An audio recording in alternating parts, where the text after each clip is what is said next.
Alright, episode 2 is your whatever username, and we're back with another creepypasta. It's called An Egg.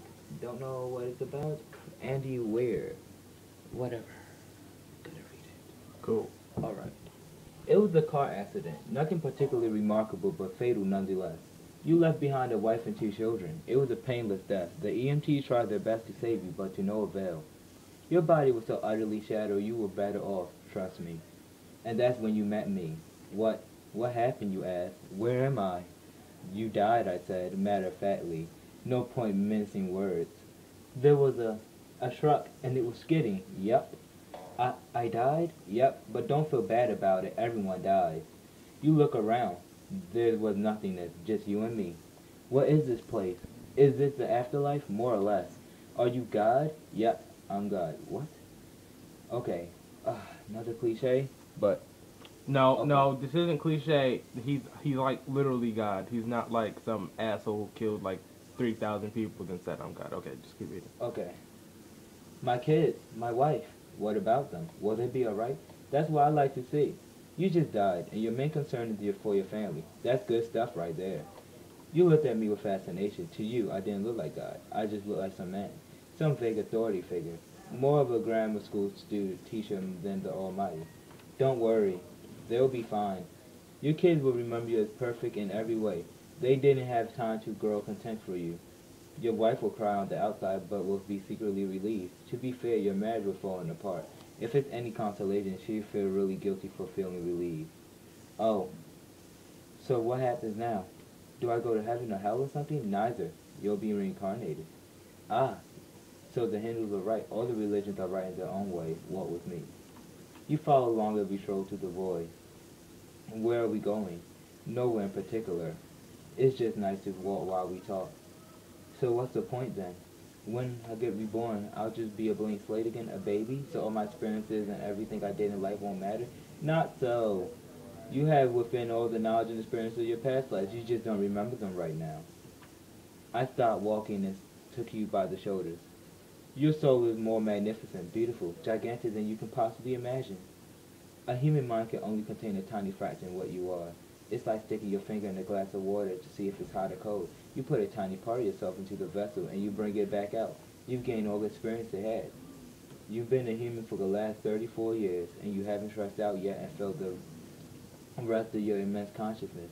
If we hung out here longer, you'll start remembering everything, but there's no point in doing that between each life. How many times have been reincarnated then? Oh, lots and lots.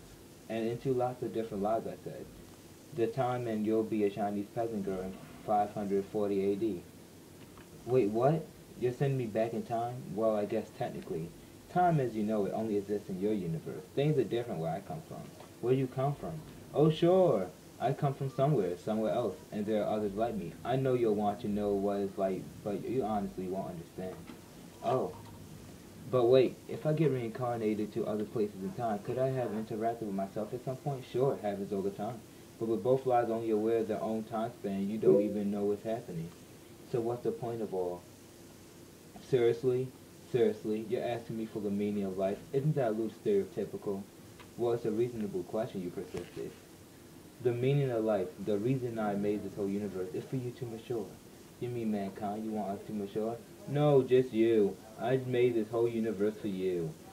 With each life you grow mature and become a larger and greater intellect. Just me. What about everyone else? There is no one else. It's in the universe, there's just you and me. You stared blankly at me. But all the people on Earth, all of you, different incarnations of you. Wait, I'm everyone? Now you're getting it. I said with a congratulatory slap on the back. I'm every human who ever lived, or who will ever live, yes. I'm Abraham Lincoln, and you're John Wilkes Booth both. I'm Hitler, and you're the millions he killed. I'm Jesus, and you're everyone who followed him. You fell silent. Every time you victimize someone, I said, you are victimizing yourself. Every act of kindness you've done to yourself. Every happy and sad moment you experienced by any human was or will be experienced by you. Why? Why do all this? Because someday you will become like me. That's just what you are. You're one of my kind. You're my child. Whoa, you say, incredulous. You mean I'm God? No, not yet. You're a fetus. You're still growing. Once you live every human life throughout all time, you will have grown enough to be born.